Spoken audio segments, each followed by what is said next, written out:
Hello everyone, स्वागत है आपका आज के इस सेशन में। अपने लास्ट लेक्चर में हम एनसीईआरटी के न्यूमेरिकल्स को डिस्कस कर रहे थे। चैप्टर तो अपना कंप्लीट हो गया था और शॉर्ट न्यूमेरिकल्स हमने ऑलमोस्ट सारे डिस्कस कर लिए थे। ओके बच्चों, एक बस और शॉर्ट न्यूमेरिकल बाकी रह गया, उसको मैं करा दूंगा आपको आगे के सेशन में। अभी चलते हैं एक्सरसाइज को डिस्कस करते हैं। तो एक्सरसाइज का बच्चों जो सबसे पहला क्वेश्चन है, क्वेश्चन नंबर 1, इसी चैप्टर 3 का क्वेश्चन नंबर 1 है एक्सरसाइज का। एक्सरसाइज को बोल सकते हैं 3.1 नंबर क्वेश्चन क्या है? Question is in which of the following example of motion can a body be considered as a point object. इनमें से किस केस में ऑब्जेक्ट को हम पॉइंट ऑब्जेक्ट कंसिडर कर सकते हैं? और अपने पास 3-4 ऑप्शंस दिए हुए हैं। पहला जो पॉइंट है, फर्स्ट क्या है? Railway carriage moving without jerk between two station. तो देखो बच्चों, सबसे पहले अपने को समझना ही होगा कि किस केस में हम ऑब्जेक्ट को पॉइंट ऑब्जेक्ट ट्रीट करते हैं और किस केस में ऑब्जेक्ट को क्या करते हैं, रिजिड बॉडी ट्रीट करते हैं। ठीक है ना? तो पॉइंट ऑब्जेक्ट बच्चों जनरली जब भी हम सिर्फ और सिर्फ बॉडी के लीनियर मोशन के बारे में स्टडी कर रहे हैं, जब भी हम सिर्फ लीनियर मोशन के बारे में स्टडी कर रहे हैं और उसमें भी ऑब्जर्वर जो है वो बहुत दूर है, कहां से? उस ऑब्जेक्ट के पास से। ऑब्जर्वर जो है ऑब्जेक्ट से अगर बहुत दूर है, या फिर अगर हम सिर्फ और सिर्फ क्या लीनियर मोशन की बात कर रहे हैं, तो वहां पे तो ऑब्जेक्ट को अपने को पॉइंट ऑब्जेक्ट कंसीडर करना ही है। और दूसरी बात, अगर बॉडी के मोशन में रोटेशन भी इन्वॉल्व हो, आप देखना कहीं पे भी अगर रोटेशन भी इन्वॉल्व होगा, तो वहां पे उस सिचुएशन में अपने को ऑब्जेक्ट को पार्टिकल एज्यूम करके नहीं हम सॉल्व कर सकते हैं। वहां पे ऑब्जेक्ट को अपने को रिजिड बॉडी एज्यूम करना पड़ता है, बिकॉज जो रोटेशन होता है ना बच्चों, वो तभी पॉसिबल होता है जब नॉन कंकरेंट फोर्स पास हो। नॉन कंकरेंट फोर्स वो फोर्स होते हैं जो अलग अलग पॉइंट से पास होते हैं। ठीक है, तो ये तो एक बड़ा टॉपिक का, ये अलग डिस्कशन का टॉपिक है। जब रोटेशन आप पढ़िएगा, रिजिड बॉडी डायनामिक्स आप पढ़िएगा, तो उस टाइम आपको और डिटेल में बताऊंगा।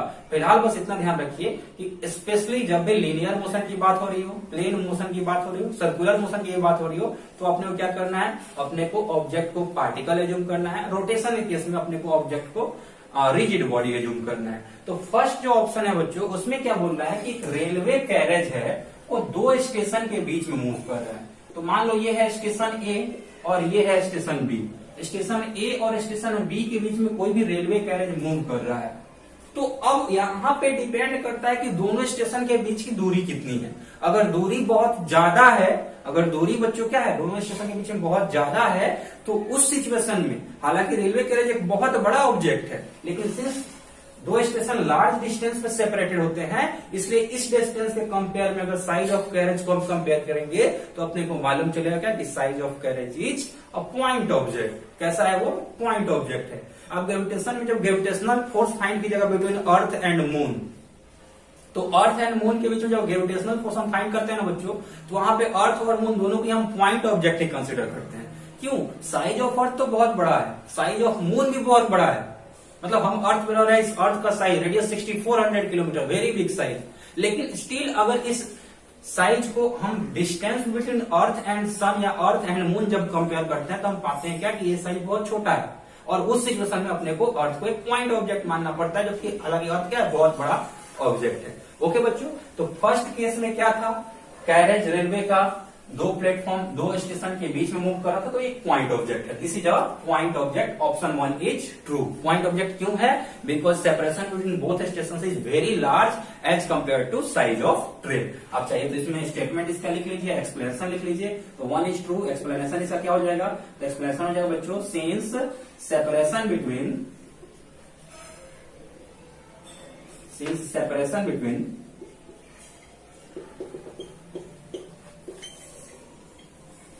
both stations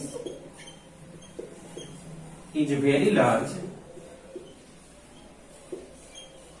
as compared to size of carriage का स्पेलिंग देख लीजिएगा। therefore it will be considered as point object. इसको हम क्या मानेंगे बच्चों? Point object. ये अपना फर्स्ट ऑप्शन था। सेकेंड ऑप्शन जो है बच्चों वो बोल रहा है, in second option we are given that a monkey sitting on top of a man cycling smoothly on a circular track. Okay, चलिए बच्चों इसको जरा समझते हैं कि एक सर्कुलर ट्रैक है, मान लीजिए क्या एक सर्कुलर ट्रैक है, और इस सर्कुलर ट्रैक पे एक आदमी क्या कर रहा है, साइकिल चला रहा है। एक पर्सन है जो क्या कर रहा है, साइकिल चला रहा है, और इस पर्सन के ऊपर मान लीजिए ये पर्सन है, इस पर्सन के ऊपर क्या है, एक मंकी बैठा हुआ है। ये मान लीजिए मंकी है, monkey is sitting on head of this person, और ये आदमी जो है बहुत ही स्मूथली साइकिल चला रहा है। तो यहाँ पे बच्चों दो केसेस बन सकते हैं। स्मूथली साइकिल चला रहा है वो मतलब, इसका मतलब ये हुआ कि सर्कल का रेडियस बहुत ही बड़ा है, उसको टर्न लेने में कहीं पे भी कोई दिक्कत नहीं हो रही है। अगर आप साइकिल चलाते होंगे बचपन में, जब आपने साइकिल चलाना सीखा होगा तो उस टाइम याद कीजिए, जैसे छोटा टर्न पे अपने को साइकिल टर्न करना होता था तो हम क्या होते थे, अनबैलेंस होकर के गिर जाते थे। बड़े टर्न पे बहुत आसानी से टर्न कर ले रहे थे, लेकिन छोटे टर्न पे अगर साइकिल को टर्न करना होता था तो हम बहुत ही क्या होता था, वहां पे अक्सर गिर जाया करते थे। बचपन में सबके साथ ऐसा होता है। आजकल के तो बच्चे को साइकिल चलाने के लिए क्या वो 4 व्हील वाला साइकिल दे दिया जाता है, तो वो लोग वो चीज एक्सपीरियंस नहीं करते होंगे, शायद आपने भी नहीं एक्सपीरियंस किया होगा। हम लोग तो 2 व्हील वाले साइकिल पे ही शुरुआत बचपन से स्टार्ट किए थे सीखना। ठीक है, तो वहां पे क्या होता है, जैसे ही छोटा टर्न रहता है तो हम गिर जाते हैं। छोटे टर्न के केस में क्या होता है, छोटे टर्न के केस में वो अलग एक मैकेनिज्म का हो जाएगा। न्यूटन लॉ के बाद आपको पढ़ाएंगे हम कभी, क्योंकि उसके लिए बहुत सारे फोर्सेस भी जानना पड़ेगा। सेंट्रीपिटल फोर्स का वैल्यू वहां पे लगने लगता है, और सेंट्रीपिटल फोर्स क्या होता है, mv²/r। जितना ही छोटा r का वैल्यू उतना ही ज्यादा फोर्स होगा और उतना ही ज्यादा चांस रहेगा गिरने का। समझ में आ रहा है ना, r का वैल्यू हम बढ़ाते जाए, बहुत ज्यादा कर दिए तो ये सेंट्रीपिटल फोर्स का वैल्यू कम हो जाएगा, तो साइकिल क्या चलेगा, स्मूथली चलेगा। तो यहाँ पे बच्चों इंफॉर्मेशन में अपने को दिया हुआ था, is riding cycle smoothly, cycling smoothly चला रहे। मतलब इसका क्या हुआ, ये जो रेडियस है ये ज्यादा है, रेडियस का वैल्यू ज्यादा है, और उस सिचुएशन में आप क्या एज्यूम कर सकते हैं, ये टोटल पाथ वो कवर कर रहे हैं, वो कितना कवर करेंगे, equal to circumference of circle 2πr। तो ये वैल्यू और ज्यादा होगा, और उससे अगर कंपेयर करेंगे साइज ऑफ मंकी की, तो size of monkey along with this person who is cycling, तो हम क्या कंसिडर करेंगे, पॉइंट ऑब्जेक्ट कंसिडर करेंगे। क्यों, क्योंकि यहाँ पे डिस्टेंस अगेन बहुत ज्यादा है compare to size of object. ठीक है ना बच्चों, तो second option is also true. And यहाँ पे आप एक्सप्लेनेशन में क्या लिख सकते हैं, you can write that in this case since person is cycling very smoothly, this means that radius of track on which he is cycling is large, and for this reason he is in one revolution he is displacing, he is covering large distance compared to size of him and monkey. Therefore monkey along with this person will be treated as a point object in this case. Okay बच्चों, I hope आपको ये अच्छे से clear हो गया होगा। First case clear, second case clear, यानी first and second in both cases we can consider object as point object. Now moving towards our third option, and third option is saying that spinning cricket ball that turns sharply on hitting ground. ये देखो बहुत ही classic, बहुत ही अच्छा concept है, ध्यान से सही बच्चे देखेंगे इसको। थर्ड केस में क्या बोल रहा है कि एक क्रिकेट बॉल स्पिन करते हुए ग्राउंड से जाकर टकराता है, और क्या होता है उसके बाद वो टर्न होता है।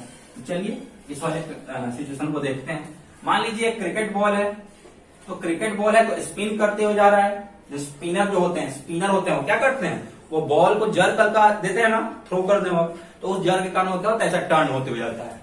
अब टर्न होते हुए बॉल जब जाता है बच्चों, और ग्राउंड को जैसे ही हिट करता है, तो इसके स्पिन में डिफरेंस आता है। स्पिन में डिफरेंस क्यों आता है, क्योंकि यहाँ पे जो ग्राउंड जो है ना, ये इसके ऊपर फ्रिक्शन अप्लाई करता है। तो ओवरऑल अगर आप इस क्वेश्चन को देखेगा, फिलहाल तो आप इसके मैकेनिक्स को नहीं समझ सकते हैं, क्योंकि आपने टॉर्क नहीं पढ़ा है, आपने रोटेशन के बारे में कुछ भी नहीं पढ़ा है। आगे चैप्टर जब मिलेगा अपने रोटेशन का, रिजिड बॉडी डायनामिक्स का, तो वहां पे बहुत अच्छे से ये कॉन्सेप्ट आपका क्लियर हो जाएगा।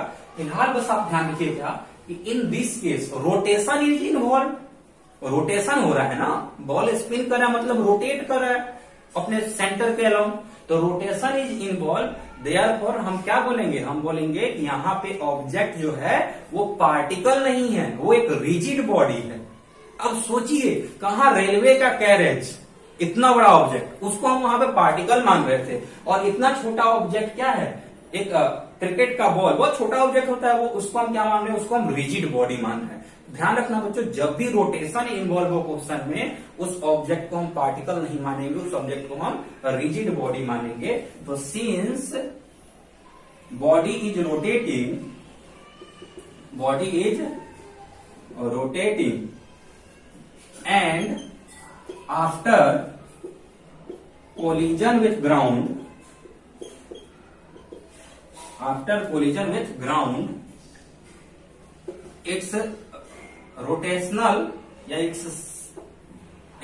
sense of rotation changes, rotation changes, therefore this body या this object cannot be treated as particle. इसको हम पार्टिकल ट्रीट नहीं कर सकते हैं बच्चों, एक रिजिड बॉडी हम इसको मानते हैं। ये क्रिकेट बॉल है ना, तो हो सकता है इसमें फ्रिक्शन, फोर्स ऑफ फ्रिक्शन इधर लगेगा, इसका वेट नीचे लग रहा होगा, ये इधर स्पिन कर रहा होगा, तो ये वाला फोर्स देखिए इस पॉइंट से पास हो रहा है, जबकि ये वाला फोर्स इस पॉइंट से पास हो रहा है। तो फोर्सेज यहाँ पे क्या होंगे, अलग अलग पॉइंट से पास हो रहे होंगे, ठीक है ना बच्चों। तो यहाँ पे हम क्या करेंगे, रोटेशन ही कंसिडर करेंगे इसको। रोटेशन जब भी कंसिडर करेंगे तो पार्टिकल को अपने को पॉइंट नहीं मानना है, पार्टिकल को अपने को रिजिड बॉडी मानना है। ऑब्जेक्ट को अपने को पॉइंट ऑब्जेक्ट नहीं मानना है, पार्टिकल नहीं मानना है, ऑब्जेक्ट को अपने को रिजिड बॉडी मानना है। So option 3 is not correct for this situation, ठीक है। ऑप्शन 3 में पार्टिकल नहीं है, that is a rigid body. Now moving towards fourth option, and fourth option saying that tumbling beaker that has slipped from edge of a table। इस case में बच्चों क्या बोल रहा है कि एक बीकर को हम टेबल पे रखे हुए हैं और वो बीकर जो है वो टेबल पर से स्लिप करके गिर रहा है। चलिए इस सिचुएशन को भी देखते हैं। देखो बच्चों, मान लो ये टेबल है, ये क्या है, ये टेबल है, तुम टेबल हो, ओके बच्चों। और यहां पे बीकर रखा हुआ है, यहां पे बीकर रखा हुआ है। मान लीजिए इसमें पानी भरे हैं, हो सकता है पानी भरे भी हो सकता है पानी नहीं भरे हो, यहाँ बस बीकर रखा हुआ है। तो जब ये टेबल से गिरेगा तो इसके मोशन को आप स्टडी कीजिएगा ध्यान से, तो आपको मालूम चलेगा कि जो बीकर है वो कुछ ऐसे होते हुए क्या करेगा, ऐसे होते हुए टेबल से गिरेगा। शुरुआत में ऐसा था, उसका टेबल से गिर रहा है ना, तो टिल्ट होके गिरेगा। अब टिल्ट होके बच्चों गिर रहा है तो यहाँ पे भी इधर की तरफ एमजी लगता है, इधर की तरफ नॉर्मल लगता है, बहुत सारे इसमें क्या आते हैं, बहुत सारे कॉन्सेप्ट आते हैं। यहाँ पे भी इसको हम क्या करेंगे, पार्टिकल नहीं कंसीडर करेंगे। क्यों? क्योंकि यहाँ पे भी हम देखा है रोटेशन हो रहा है ना, रोटेशन हो रहा है मतलब क्या होगा, कुछ ना कुछ नॉन कंकरेंट फोर्सेज लग रहे होंगे। नॉन कंकरेंट फोर्सेज मतलब वैसे फोर्सेज जो अलग अलग पॉइंट से पास हो रहे हों। और जब फोर्सेज बच्चों अगर अलग अलग पॉइंट से पास हो रहे हैं तो उस ऑब्जेक्ट को हम पार्टिकल कैसे बोल सकते हैं। पार्टिकल मीन्स क्या हो गया, object which is having a single point. वो ऑब्जेक्ट जिसको बस एक पॉइंट के मात्र है उसको हम क्या बोलते हैं, पार्टिकल बोलते हैं। और यहाँ पे तो रोटेशन हो रहा है, रोटेशन मतलब नॉन कंकरेंट फोर्स लग रहा है, नॉन कंकरेंट फोर्स मतलब ऐसे फोर्सेज जो अलग अलग पॉइंट से पास हो रहे हैं। और जब फोर्सेज बच्चों अलग अलग पॉइंट से पास हो रहे हैं means this object is not a particle, this will be treated as a rigid body. Okay बच्चों, क्लियर है क्या ये। यहाँ पे भी इसको क्या करेंगे, यहाँ पे भी इसको कॉम्प्लेक्स बॉडी हम मानेंगे एंड देन इसको हम सोल्व करेंगे। तो इन this case this is not a particle, this is also not particle, this is also not particle. क्या है ये फिर, पार्टिकल नहीं है तो क्या है बच्चों, बिकॉज क्यों नहीं है particle, because rotation is taking place, rotation is taking place, rotation हो रहा है इसलिए क्या है, ये पार्टिकल नहीं है। ठीक है बच्चों, तो आई होप आपको क्वेश्चन नंबर 3.1 अच्छे से क्लियर हो गया होगा। अगर आपको इसमें डाउट फिर भी रह गया तो मैं ये सजेस्ट करूंगा एक बार फिर से वीडियो को बैक करके देखिए। आगे चलते हैं हम क्वेश्चन नंबर 3.2 पे। ओके बच्चों, तो देखिए क्वेश्चन नंबर 3.2 क्या बोल रहा है। Question number 3.2 is saying that position time x t graph of 2 children A and B returning from their school which is given by O, school O to their home P and Q respectively are shown in diagram.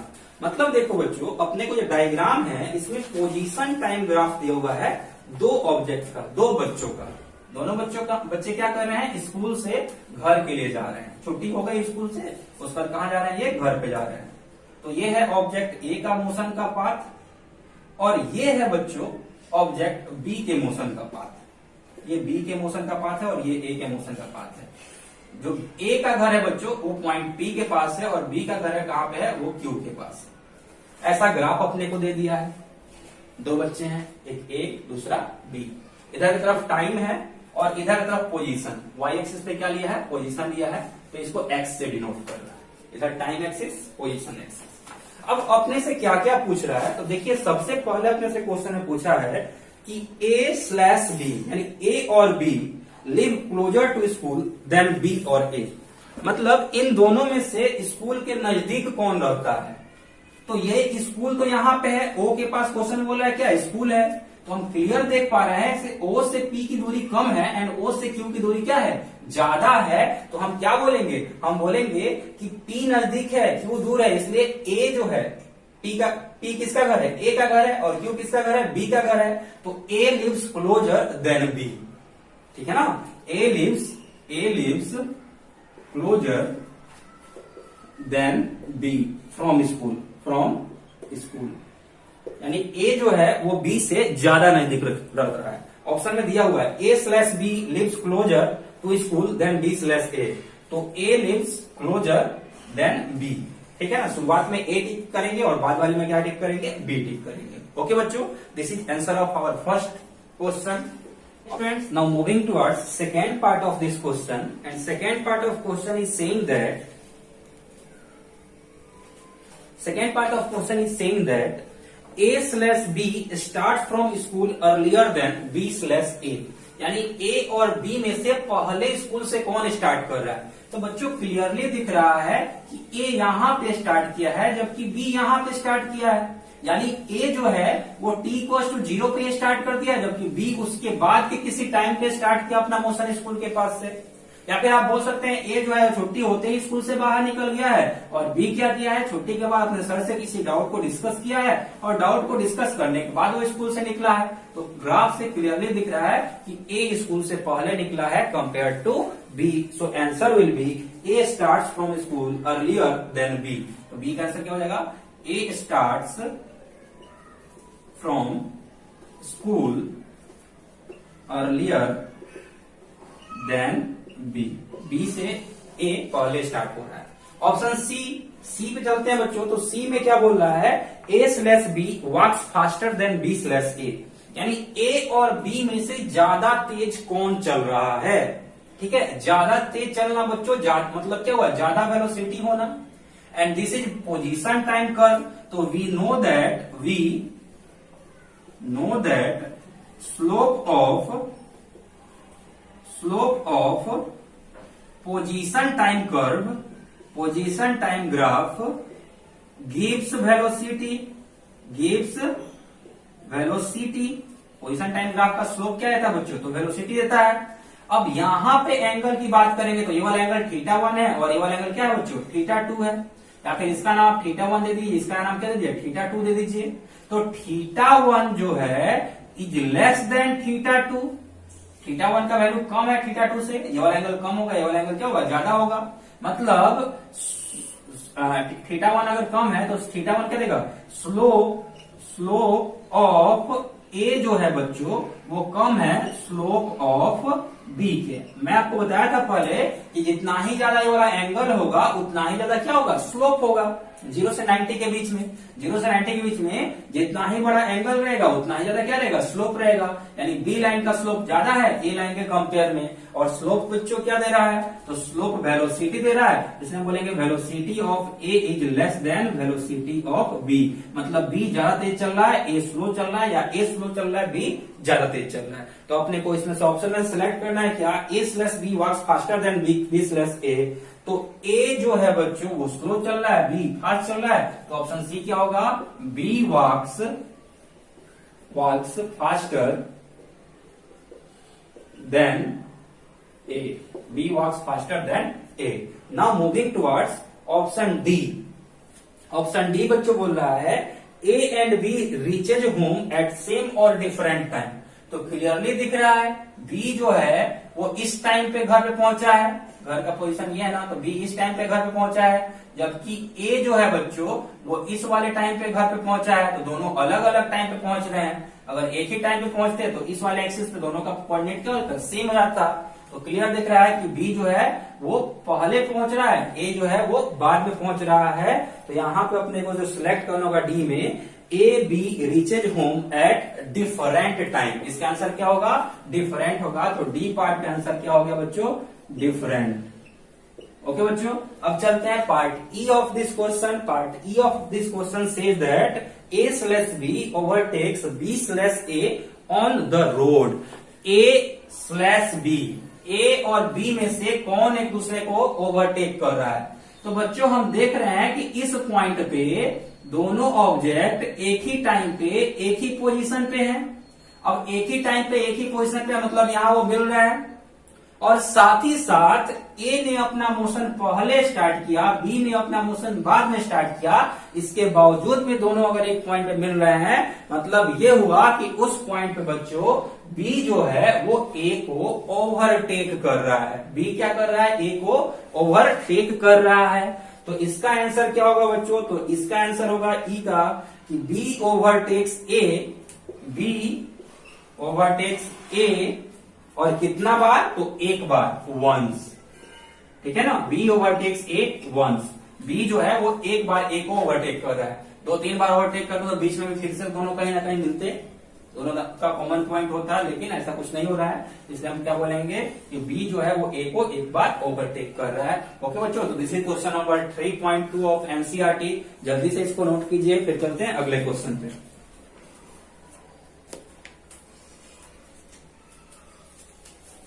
Okay बच्चों, थोड़ा fast लिखिएगा।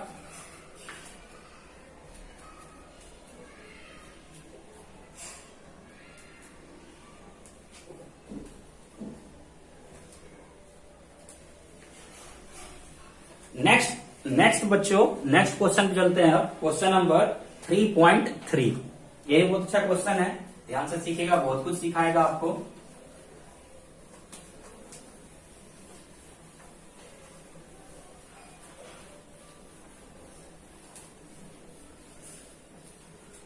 Question number 3.3 देखिए बच्चों, question क्या है। Question is a women starts from her home at 9 AM, यानी 9 AM पे women जो है वो घर से चल रही है। ठीक है बच्चों, और उसके बाद क्या बोल रहा है, walks at a speed of 5 kilometre per hour. 5 kilometre per hour के स्पीड से वो चली, 5 किलोमीटर पर आवर के स्पीड से वो चली on straight road up to her office 2.5 kilometre away. यानी घर से जो ऑफिस है बच्चों वो 2.5 किलोमीटर की दूरी पे है। तो वो कहां पहुंच गई, वो पहुंच गई ऑफिस। बहुत बढ़िया। उसके बाद क्या बोल रहा है, stays at office up to 5 PM, यानी 5 बजे तक वो ऑफिस में रह रही है। At office up to 5 PM। उसके बाद क्या बोल रहा है कि and returns home by an auto with speed of 25 kilometre per hour, यानी 25 किलोमीटर पर आवर की स्पीड से वो घर को रिटर्न हो रही है। मतलब रिटर्न हो रही है तो उल्टा बना दीजिए आप, 5 किलोमीटर पर आवर की स्पीड से आई है और ये होम है उसका, तो घर को रिटर्न हो रही है कितना के स्पीड से, तो 25 किलोमीटर पर आवर के स्पीड से। ओके बच्चों, तो आगे बोल रहा है choose suitable scale and plot XT graph for her motion, यानी एक पार्टिकुलर कोई भी सुटेबल स्केल आप चूज कर लीजिए, सेलेक्ट कर लीजिए, और XT ग्राफ मतलब पोजीशन टाइम ग्राफ इस औरत का बना दीजिए। चलिए, बहुत आसान है, बहुत आसान है। देखो बच्चों कैसे क्या करते हैं। यहाँ पे 2.5 किलोमीटर 5 किलोमीटर पर आवर की स्पीड से कवर हुआ है। तो यहाँ पे जो स्पीड होगा, स्पीड क्या होगा, डिस्प्लेसमेंट बाई टाइम। तो डिस्प्लेसमेंट कितना है बच्चों, 2.5 kilometre, speed equal to displacement by time. तो 2.5 किलोमीटर, टाइम का वैल्यू मानते हैं कितना है, T1 है, और स्पीड का वैल्यू दिया हुआ है कितना, 5 किलोमीटर पर आवर। तो यहां से बच्चों T1 का वैल्यू कितना हो जाएगा, 2.5 by 5, that is equal to 0.5 hour, आधे घंटे का टाइम लगेगा। 9 बजे घर से चली है तो 9:30 पे वो ऑफिस में है। 9:30 पे बच्चों वो कहाँ है, ऑफिस में है। फिर 5 बजे ऑफिस से निकल रही है, 5 PM पे क्या कर रही है वो ऑफिस से रिटर्न हो रही है। एंड वाइल रिटर्निंग मानते हैं कि उसका स्पीड कितना है, वाइल रिटर्निंग आने वक्त मानते हैं बच्चों कितना T1 टाइम लगा, तो जाने वक्त उसको टाइम कितना लगा है, T2 टाइम। तो let see takes T2 time to return from office, to return from office. Office से रिटर्न होने के लिए उसको कितना का टाइम लग रहा है बच्चों, T2 टाइम लग रहा है। अब चलिए ये टाइम फाइंड करते हैं। तो again time will be equal to distance by speed, and while returning from office she have to cover same distance, that is 2.5 kilometer, and at this time she is going with auto से जा रही है, तो इस पर इसका speed कितना है 25 किलोमीटर पर आवर। तो इसको बच्चों हमने डिवाइड कर दिया 25 से, तो this will be equal to 1/10 hour और 0.1 आवर। ओके ना बच्चों, तो दिस इज 1/10 आवर और 0.1 आवर। तो ये बच्चों अपना उसका मोशन को हमने एनालाइज कर दिया। एक और इंपॉर्टेंट पॉइंट आप यहाँ पे नोट कर सकते हैं क्या बच्चों, कि 9 बजे से 5 बजे तक, 9:30 से 5 बजे तक वो कहाँ है, ऑफिस में है। तो इस बीच में वो टोटल कितने आवर के लिए ऑफिस में रखी रही है, तो 9 से 10, 11, 12, 1, 2, 3, 4, 5 कितना हो गया, 8 आवर। तो 9 से लेकर के 5 बजे तक तो 8 आवर होगा, लेकिन वो 9:30 से रह रही है ऑफिस में। तो ऑफिस में वो कितना देर के लिए रह रही है, तो C stays at office for, stays at office for 7.5 hour. 7.5 hour का मतलब क्या हुआ, 7 घंटे 30 मिनट। ओके बच्चों, अब इसका अपने को पोजीशन टाइम ग्राफ बनाना है। तो चलिए अब इसका पोजीशन टाइम ग्राफ बनाते हैं। बच्चों क्वेश्चन में आपको बुक में क्लियरली गिवन दिया गया है क्या, कि आप एक अपने मन से कोई भी सुटेबल स्केल लेकर के बना सकते हैं। तो different body, different person can have different type of graph. कोई मीटर पर सेकेंड वर्सेस सेकेंड में उसका ग्राफ बना दे पोजीशन टाइम, कोई किलोमीटर पर आवर में उसका ग्राफ बनाए। हम बच्चों किलोमीटर पर आवर में बना रहे हैं, ठीक है। तो पोजीशन को हम किलोमीटर से डिनोट कर रहे हैं। घर ओरिजिन कहाँ है उसका बच्चों, हम ओ पे ओरिजिन को दिखाएं, उसके घर पे दिखा रहे हैं। और टाइम को किसमें दिखा रहे हैं बच्चों, हम लोग आवर में दिखा रहे हैं। इधर हमने किलोमीटर को दिखाया, एक्स पे किलोमीटर पे दिखा रहे हैं। अब देखिए t इक्वल टू 0 पे हम 9 AM को क्या मान रहे हैं, t इक्वल टू 0 मान रहे हैं। t इक्वल टू 0 को घर पे है, और आधे घंटे बाद वो घर से 2.5 किलोमीटर आगे है। मतलब ये वैल्यू 2.5 किलोमीटर मान लो, ये कितना है, दिस इज 2.5 किलोमीटर। और आधे घंटे बाद मतलब ये दिस इज 0.5 आवर। ओके बच्चों, इतना देर बाद वो कहाँ है, तो इतना देर बाद वो अपने ऑफिस में पहुंच गए और कांस्टेंट वेलोसिटी से गई है, बात करते हुए गई है। तो क्या रहेगा, straight line. For constant velocity position time graph is straight line. फिर उसके बाद ऑफिस में रुकी हुई है, कितने देर के लिए रुकी हुई है, तो 7.5 घंटे के लिए, 7.5 आवर के लिए। तो यहां से 7.5 आवर आगे जाएंगे, मतलब अप टू 8 आवर, 8 आवर तक। ये 0 आवर था, ये क्या हो गया 8 आवर। इन दोनों के बीच का गैप कितना है, 7.5 आवर। 8 आवर तक वो ऑफिस में रुकी हुई है, तो ये graph this will be straight line. And then again वहां से क्या कर रही है, ये रिटर्न हो रही है। तो जब रिटर्न हो रही है बच्चों, तो while returning she takes 0.1 hour. तो ये 8 है, तो 8 प्लस 0.1 कितना होगा, 8.1। This is 8.1 hour. यहाँ पे वो रिटर्न हो गई है घर के पास, घर ओरिजिन के पास। तो रिटर्निंग के वक्त ये लाइन आ जाएगा। तो this is position time graph of that lady. उस औरत का पोजीशन टाइम ग्राफ क्या हुआ, ये वाला होगा। ओके बच्चों, आई होप आपको ये क्वेश्चन भी अच्छे से क्लियर हो गया होगा। जल्दी से इसको नोट कीजिए, फिर चलते हैं नेक्स्ट न्यूमेरिकल पे। थोड़ा फास्ट नोट करिए सही बच्चे।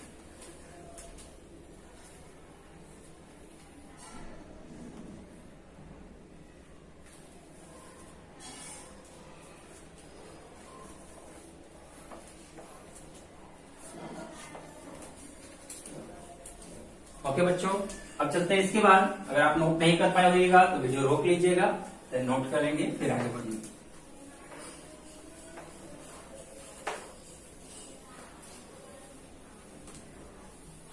Now moving towards question number 3.4। अब देखिए बच्चों 3.4 नंबर क्वेश्चन क्या है। तो 3.4 नंबर क्वेश्चन बच्चों बोल रहा है, a drunkard walking on a narrow lane takes 5 step forward and 3 step backward. मतलब एक शराबी है, शराब पी लिया है, ठीक है, एक शराबी है बच्चों, वो क्या बोल रहा है, एक बहुत ही पतले रास्ते पे चल रहा है, और पतले रास्ते में जब वो चल रहा है तो 5 कदम आगे चल रहा है और फिर उसके बाद 3 कदम पीछे चल रहा है, ठीक है ना, पूरा मजे में है वो। 5 कदम आगे 3 कदम पीछे, 5 कदम आगे चल रहा है, 3 कदम पीछे चल रहा है। उसके बाद क्या बोल रहा है,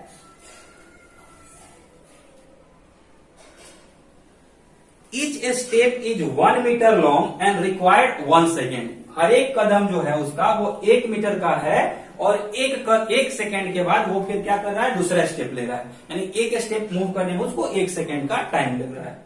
आगे बोला है plot x t graph of his motion. उसके मोशन का पोजीशन टाइम ग्राफ प्लॉट कीजिए। Determine graphically and otherwise how long drunkard take to fall in a pit 13 metre away from start point. मतलब जहां से वो शराबी चलना चालू कर रहा है उससे 13 मीटर के डिस्टेंस पे क्या है, एक गड्ढा है, ठीक है बच्चों। तो कितने देर बाद जाकर के वो उस गड्ढे में गिरेगा, पहले तो ये बताना है। उसका पोजीशन टाइम ग्राफ भी बनाना है और पूछ रहा है क्या, कितने देर बाद जाकर के वो गड्ढे में गिरेगा। इसको आइदर आप ग्राफिकली सोल्व करके बताइए या फिर किसी और मेथड से सोल्व करके बताइए। तो चलिए इसको सोल्व करते हैं, कोशिश करते हैं। बहुत ही इंटरेस्टिंग ये क्वेश्चन है। देखो बच्चों, ये हुआ रोड, पतला सा रोड है, ये है 0 1 2 3 4 5 6 7 8 9 10 11। एक मिनट, मुझे फिर से रीड्रॉ करना पड़ेगा। 18 मीटर दूर था ना गड्ढा, 11 metre 13 metre away from start से 13 मीटर पे था। ओके, तो दिस इज 11 12 एंड 13। मतलब यहां से चलना चालू कर रहा है, जैसे ही यहां पे जाएगा वो क्या होगा, गड्ढे में गिर जाएगा। अब उसके मोशन को आप ध्यान से देखिएगा तो शुरुआत में 5 सेकेंड वो स्ट्रेट चला है, 5 सेकेंड में 5 मीटर आगे जाएगा और फिर यहां से 3 मीटर पीछे जाएगा। समझ में आ रहा है बच्चों? यानी बिटवीन 0 to 8 सेकेंड, 0 से 8 सेकेंड के बीच में बच्चों हम क्या बोल सकते हैं, उसका जो डिस्प्लेसमेंट है S1 वो कितना है, वो 2 मीटर है। 2 मीटर क्यों है, क्योंकि बच्चे वो जो है वो 5 मीटर आगे गया है और 3 मीटर पीछे आया है। तो 5 मीटर आगे गया, 3 मीटर पीछे आ गया, तो टोटल कितना आगे गया, तो 2 मीटर के लिए वो आगे गया है। अगला चलते हैं, फिर उसके बाद चलते हैं बिटवीन 8 to 16 सेकेंड, 8 से 16 सेकेंड के बीच में जब हम बात करेंगे तो फिर से यहां से 5 मीटर आगे जाएगा, 1 2 3 4 5 यहां पे जाएगा और यहां से 3 पीछे आएगा, 1 2 3, यानी वो कहां पे रहेगा, S2 will be equal to, फिर 2 मीटर आगे पड़ा है तो 2 मीटर प्लस 2 मीटर यानी 4 मीटर पे है। इस बार भी वो 5 कदम बच्चों आगे गया है और 3 कदम पीछे आया है। ओके बच्चों, उसके बाद फिर बिटवीन 16 to 24 सेकेंड, 16 से 24 सेकेंड के बीच में S3 कितना हो जाएगा, तो S3 विल बी 6 मीटर। इस बार भी वो 5 मीटर आगे जाएगा और 3 मीटर पीछे आएगा, ठीक है, तो 5 4 9 ही रहेगा, ठीक है। तो फिर से वो 6 पे आ गया। फिर अगले टाइम पे चलते हैं between 24 to 8 24 8 32 32 second, 24 to 32 second के बीच में बच्चों वो फिर से S4 कितना कवर करेगा, तो अब देखिए, अब वो 6 मीटर पे आ गया है और 6 मीटर के बाद 6 और 5 करेंगे, 6 5 11 और मंजिल नहीं पहुंची है, तो यहाँ पे फिर से वो 2 मीटर आगे गया है, तो 6 + 2 दैट इज 8 मीटर पे होगा, यानी 5 metre in forward direction and again 3 metre in backward direction. इसके आगे बच्चों हम चलते हैं तो इसके आगे देखिए क्या हो रहा है, फिर से बिटवीन 42 सेकेंड टू, अब ये 8 पे है, 9 10 11 12 13। अब 8 पे पहुंच जाने के बाद एक कदम, दूसरा कदम, तीसरा कदम, चौथा कदम, पांचवा कदम, ये 5 मीटर आगे चलेगा और इसके बाद उसको पीछे चलना था 3 कदम, इसके बाद फिर से उसको क्या करना था, पीछे चलना था 5 स्टेप आगे 3 स्टेप पीछे। तो जैसे ही बच्चों वो 5 स्टेप आगे गया, यहाँ पे गड्ढा था और गड्ढा में जाकर के वो गिर गया, और जब गिर जाएगा तो फिर पीछे तो चलेगा नहीं, वो अपना मोशन भूल जाएगा। क्यों? क्योंकि वो शराब पिए हुए है, वो शराबी है। ठीक है बच्चों, तो यहाँ पे क्या हुआ, जाकर के यहाँ पे वो गिर गया। अब यहाँ पे वो गिर गया तो यहाँ पे उसका मोशन क्या हो रहा है, फिनिश हो रहा है। तो मतलब थर्ड वाले आखिरी वाले स्टेप में हम 32 से 40 सेकंड नहीं लेंगे, बल्कि 32 प्लस 5 में जाके अपना मोशन रुक रह रहा है। तो 32 से 37 सेकंड के बीच में S5 उसने ट्रेवल किया, और कितना ट्रेवल किया, तो 8 से 8 plus 5 that is equals to 13 metre. ठीक है बच्चों, तो यहाँ पे पहला तो क्वेश्चन ये पूछा हुआ था कि कितने देर के बाद वो जाकर के गड्ढे में गिरेगा। तो answer is he will fall in pit after 37 second. 37 second के बाद वो जो पर्सन है वो जाकर के बच्चों गड्ढे में गिर जाएगा। Now second part of question is asking that plot its position time curve, यानी उस शराबी का पोजीशन टाइम कर्व बनाइए। तो चलिए पोजीशन टाइम कर्व बनाते हैं। देखो बच्चों, हमने y एक्सिस पे पोजीशन ले लिया है और x एक्सिस पे टाइम ले लिया है। पोजीशन को हम मीटर में रखे हुए हैं और टाइम को हम सेकेंड में रखे हुए हैं। पोजीशन को किस में रखे हुए हैं, मीटर में रखे हुए हैं, और टाइम को बच्चों हम सेकेंड में रखे हुए हैं। ठीक है बच्चों, तो जल्दी से आप भी एक्सिस प्लॉट कीजिए। अब इसके बाद देखिए क्या 0 सेकेंड पे कहां पे था, 0 पे था। 5 सेकेंड बाद 5 सेकेंड में 5 मीटर पे पहुंचा है। तो शुरुआत से 0 से लेकर के मान लीजिए दिस इज 5 सेकेंड। अगर ये 5 सेकेंड है बच्चों, तो 5 सेकेंड पे उसका पोजीशन कहां पे है, तो 5 सेकेंड बाद वो 5 कदम आगे गया है, तो 5 पे है। यानी इन दोनों को ज्वाइन करेंगे तो ये पॉइंट अपने को मिला। कांस्टेंट वेलोसिटी से मूव कर रहा है, हर एक सेकेंड में 1 मीटर डिस्टेंस ट्रेवल कर रहा है, तो यहाँ पे स्लोप कांस्टेंट रहेगा। उसके बाद बच्चों बोल रहा है क्या कि अगले 3 सेकेंड में वो पीछे आया है, तो 5 प्लस 3 कितना हो गया, 8 सेकेंड, और 8 सेकेंड पे उसका पोजीशन कितना है, 2 मीटर है। तो 5 यहां पे है तो 2 तो इसके नीचे होगा, मतलब यहां पे कहीं, तो 8 सेकेंड पे क्या हो गया, वो यहां आ गया। इसके बाद फिर से इस वाले पार्ट के लिए ग्राफ बनाते हैं। तो 8 प्लस 5 कितना, 9, 10, 11, 12, 13, यानी 13 सेकेंड पे बच्चों, 13 सेकेंड पे वो फिर से कहां रहेगा, तो यहां पे क्या है, दिस इज 2 ना, दिस इज 2,8, दिस इज 5,5।